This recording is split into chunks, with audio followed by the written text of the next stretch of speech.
시편 73편에 기록된 이 말씀을 통해서 하나님께서 주시는 은혜를 우리가 함께 나누기를 원합니다. 이 시편 73편부터는 시편 제3권이 시작이 됩니다. 그리고 이 시제를 보시면 아삽의 시라고 기록이 되어 있습니다. 이 아삽이란 사람은 다윗 시대에 악기를 담당하는 사람들을 지휘하는 악장이었습니다. 이 아삽은 역대하서 29장 30절에 보시면 선견자라고 불릴 만큼 하나님 말씀에도 능한 자이기 때문에 시편에는 이 아삽의 시가 11편이나 기록이 되어 있습니다. 특별히 오늘 시편 73편에 이 아삽은 하나님을 믿고 신앙생활을 하는 중에 악한 자들이 하나님께 책망을 받거나 심판을 받아야 되는데 어떻게 된 것인지 이 악한 자들이 더 형통하고 잘 되는 것을 보면서 시험에 들었다는 이야기를 하게 됩니다. 그래서 이 아삽은 악인의 형통함에 대해서 하나님께 질문을 하고 호소하다가 하나님의 은혜로 깨닫게 된 진리를 시로 기록을 하게 된 것입니다. 어떻게 보면 하나님을 믿는 사람이라면 한 번쯤은 고민해봤던 그런 문제일 겁니다. 왜 불신자들이 악을 행하는데도 형통한가? 과연 그게 옳은가? 이런 문제에 대한 답이 될 것입니다. 그런 면에서 이 시편 73편은 악인들은 절대로 형통할 수 없다는 교훈을 담고 있는 시라고 할 수 있습니다. 먼저 우리 1절에서 3절까지 말씀을 보시면 이 아삽의 고민이 기록이 되어 있습니다. 하나님이 참으로 이스라엘 중 마음이 정결한 자에게 선을 행하시나 나는 거의 넘어질 뻔하였고 나의 걸음이 미끄러질 뻔하였으니 이는 왜냐하면 내가 악인의 형통함을 보고 오만한 자를 질투하였음이로다 라고 말씀을 합니다. 여러분, 이 아삽은요, 하나님을 찬양하는 악기를 담당하는 그런 악장으로 늘 하나님을 예배하는 사람이었습니다. 레위인으로서 늘 성도들에게 본을 보이고요, 또 말씀대로 살려고 애를 쓰는 사람이었을 겁니다. 그런데 이 아삽이요, 왕궁에 있으면서 정치하는 사람들이나 정권을 탐하는 사람들 중에 여러 악한 사람들을 보면서 시험에 들게 됩니다.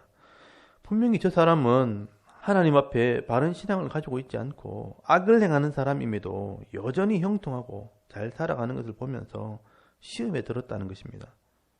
그래서 내 걸음이 미끄러질 뻔하고 내가 거의 넘어질 뻔하였다라고 말씀을 합니다. 물론 실제로 몸이 넘어질 뻔했다고 볼 수 있지만 사실은 마음에 시험이 들었다는 것입니다. 이것은 짧은 시간 순간적으로 든 생각이 아니라 인생을 살면서 이런 악인의 삶을 쭉 지켜보면서 내렸던 결론이라는 것입니다. 그래서 4절에서 12절까지 말씀을 보시면 이 아삽이요, 악인들의 형통함에 대해서 계속 보고 듣고 경험했던 것을 이야기를 합니다. 여러분 4절에 보시면 그들은 죽을 때에도 고통이 없고 그 힘이 강건하며 사람들이 당하는 고난이 그들에게는 없고 사람들이 당하는 재앙도 그들에게 없나니라고 말씀을 합니다. 여러분, 아삽이 생각할 때 악을 행하는 사람들이 힘이 있을 때 큰 소리 치더라도 죽을 때는 좀 비참하게 후회하면서 죽을 줄 알았는데 아무 일도 일어나지 않는다는 겁니다. 세상 사람들이 당하는 것처럼 큰 질병에 걸리지도 않고 또 사고를 당하지도 않고 재앙도 없이 그냥 평안하게 죽는다는 겁니다. 아삽의 생각에는요, 이게 이해가 되지 않는 것입니다. 그래서 6절에 보시면 그러므로 교만이 그들의 목걸이요 강포가 그들의 옷이며 살찜으로 그들의 눈이 솟아나며 그들의 소득은 마음의 소음보다 많으며 그들은 능욕하며 악하게 말하며 높은 데서 거만하게 말하며 그들의 입은 하늘에 두고 그들의 혀는 땅에 두루 다니도다라고 말씀을 합니다. 여러분, 대기업의 사장이나 정치하는 국회의원들을 보면서요, 늘 얼굴이 번들번들하고 좋은 옷을 입고 다니니까 겉으로는 번지르르합니다. 물론 그런 분들 중에 의로운 분들도 있지만 지금 아삽이 이야기하는 사람들은요, 늘 교만하고 또 강포를 일삼는데도 잘 먹고 잘 살고 또 돈도 잘 벌고 힘이 있기 때문에 입에는 욕을 달고 다니고 거만하게 말하고 다닌다는 겁니다. 그래서 교만이 목걸이고요, 강포가 그들의 옷이라고 말할 정도라는 겁니다. 그리고 12절에 또 보시면요, 볼지어다 이들은 악인들이라도 항상 평안하고 재물은 더욱 불어나는 도다라고 말씀을 합니다. 이렇게 교만하고 거만하고 악을 행하며 살아가는데도 항상 편해 보이고요. 재물은 점점 더 불어서 늘 풍성한 삶을 살고 있다는 겁니다. 그래서 10절에서 11절까지 말씀을 보시면 사람들이 하나님을 무시하고 의심할 정도입니다. 그러므로 그의 백성이 이리로 돌아와서 잔에 가득한 물을 다 마시며 말하기를 하나님이 어찌 알랴 지존자에게 지식이 있으랴 하는도다 라고 말한다는 것입니다. 이 말이 무슨 말이냐면 이 악한 자들이요 더 권세를 누리고 더 힘을 가지고 잘 살게 되니까 하나님을 믿던 사람들도 그들의 물을 마시면서 하나님께서 어찌 세상을 다 알겠느냐, 하나님께서 세상을 다스리는 것이 아니라 이런 힘 있는 자들이 세상을 다스리는 것이 아니냐 하면서 하나님을 무시하는 지경까지 되었다는 것입니다. 그래서 아삽도요 이런 세상의 상황들을 보면서 내가 말씀대로 살고 하나님을 믿는다고 신앙생활 하는 게 맞는가 할 정도로 시험에 들게 되었다는 것입니다. 그래서 13절에서 15절까지 말씀을 보시면 내가 내 마음을 깨끗하게 하며 내 손을 씻어 무죄하다 한 것이 실로 헛되도다. 나는 종일 재난을 당하며 아침마다 징벌을 받았도다. 내가 만일 스스로 이르기를 내가 그들처럼 말하리라 하였더라면 나는 주의 아들들의 세대에 대하여 악행을 행하였으리다 라고 말씀을 합니다. 나는 늘 마음을 깨끗하게 하고 또 잘못하면 회개하고 바르게 하려고 애를 쓰는 것이 잘못된 것인가? 나는 잘한다고 하는데 늘 재난을 당하고 아침마다 벌을 받는다는 것입니다. 내가 악한 자들처럼 말하고 악을 행한다면 나는 벌써 하나님 백성들을 배반하는 사람이 되었을 것이라고 말씀을 합니다. 여러분 여기까지가 아삽의 고민입니다. 우리도 이런 고민을 할 때가 있을 겁니다. 어떤 사람은 예수도 안 믿는데 부모에게 물려받은 재산이 많아서 떵떵거리며 잘 살고요. 또 돈이 있으니까 돈도 잘 벌고 자녀들도 더 좋은 환경에서 공부하니까 자녀들도 더 잘 되는 것 같고 어려움도 없이 잘 사는 것처럼 보입니다. 그래서 아삽도 이것 때문에 큰 고민을 하게 되었고 이 문제를 가지고 하나님께 기도하게 된 것입니다. 여러분 16절에 보시면요. 내가 어쩌면 이를 알까 하여 생각한 즉 그것이 내게 심한 고통이 되었더니라고 말씀을 합니다. 근데 놀랍게도요. 이 아삽이 하나님께 예비하려고 성전으로 올라가다가 이 고민에 대한 답을 얻게 되었습니다. 여러분 17절을 보시면 하나님의 성소에 들어갈 때에야 그들의 종말을 내가 깨달았나이다. 주께서 참으로 그들을 미끄러운 곳에 두시며 파멸에 던지시니 그들이 어찌하여 그리 갑자기 황폐하였는가 놀랄 정도로 그들은 전멸하였나이다 라고 말씀을 합니다. 여러분 아삽은요 이런 신앙의 고민이 있었음에도 하나님을 배반하거나 불평하지 않고요. 묵묵히 하나님을 예배하고 기도하는 중에 하나님께서 성령을 통해서 마음에 깨닫게 하신 것입니다. 여러분 무엇을 깨닫게 하셨는가 하면 이 악인들의 종말에 대해서 알게 하신 것입니다.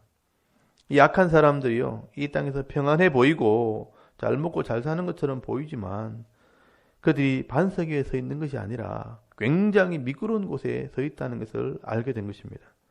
이 땅에 있는 동안 재물과 이 권세와 영광을 가지고 잠깐 누리며 살지만 그들의 끝이요 굉장히 미끄러운 곳에 서 있다는 것입니다.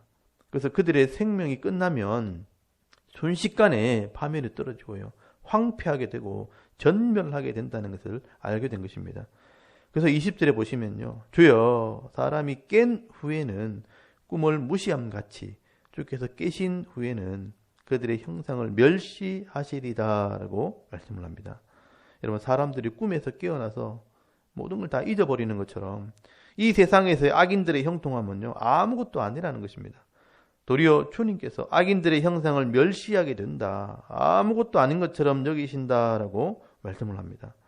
그리고 이 악인들은요 영원히 아무것도 아닌 것처럼 무시를 당하게 된다는 것을 알게 된 것입니다. 이 땅에서는 잠깐 그냥 부와 영화를 누리겠지만 영원히 황폐한 삶을 살게 되는 것입니다. 그때서야 여러분 아삽이 정신을 차리고 자신을 돌아보게 되었습니다. 여러분 21절에서 23절까지 말씀을 보시면 내 마음이 산란하며 내 양심이 찔렸나이다. 내가 이같이 우매무지함으로 주 앞에 짐승이 오나 내가 항상 주와 함께하니 주께서 내 오른손을 붙드셨나이다 라고 고백을 합니다. 여러분 아삽은요 이 악인들의 종말과 하나님의 심판을 보고 정신을 차렸습니다. 과거에 하나님께 의무를 가졌던 것이 어리석었다는 것입니다. 이렇게 짧은 생각과 무지함으로 하나님을 원망했지만 하나님께서는 나와 함께 하시고 나를 오른손으로 붙들어 주셔서 의로운 자의 편에 서서 믿음 생활을 하고 있다는 것을 감사하게 된 것입니다. 그래서 여러분 24절에서 26절까지 말씀을 잘 보시면요. 주의 교훈으로 나를 인도하시고 후에는 영광으로 나를 영접하시리니 하늘에서는 주 외에 누가 내게 있으리요 땅에서는 주 밖에 내가 사모할 리가 없나이다. 내 육체와 마음은 쇠약하나 하나님은 마음의 반석이시요 영원한 분깃이시라 라고 고백을 합니다. 여러분 이것이 아삽의 신앙의 고백입니다. 하나님의 말씀으로 나를 인도하시고 후에는 하나님의 나라 영광으로 영접하실 것을 믿기 때문에 이 땅에 있는 동안 하나님을 사모한다는 것입니다. 그래서 비록 나는 부족해도 하나님께서 나의 구원의 반석이 되시고 나의 분깃, 나의 기업이 되시는 분이라 라고 고백을 하는 것입니다. 그리고 27절에서 28절까지 말씀은 마지막 결론의 말씀입니다. 무릇 주를 멀리하는 자는 망하리니 음녀같이 주를 떠난 자를 주께서 다 멸하셨나이다. 하나님께 가까이 함이 내게 복이라. 내가 주 여호와를 나의 피난처로 삼아 주의 모든 행적을 전파하리다 라고 말씀을 합니다. 여러분 세상의 악한 자들의 형통함을 보고요. 악함을 따라가거나 욕심을 내는 것은 어리석은 것입니다. 주를 멀리하는 것은 결국 영혼의 멸망이 되는 것입니다. 그러므로 우리가 이 세상의 기준이 아니라 이 하나님의 말씀을 믿고 하나님을 가까이 하는 것이 사실 복이고요. 또한 내가 받은 복을 증거하며 살아가는 것이 기쁨이 되어야 되는 것입니다. 여러분 오늘도 우리가 이 세상의 이치를 따라 다 아는 것처럼 함부로 판단하고 또 세상의 욕심을 따라갈 것이 아니라 내게 주신 이 사명 깨닫고요. 하나님을 가까이 하는 것이 복이라는 것을 믿으시고 나와 만나는 모든 사람들에게 선을 행하고 은혜를 나누면서 이 행복한 삶을 살아갈 수 있는 저와 여러분의 이런 영적인 삶의 모습이 될 수 있기를 주의 이름으로 축원합니다.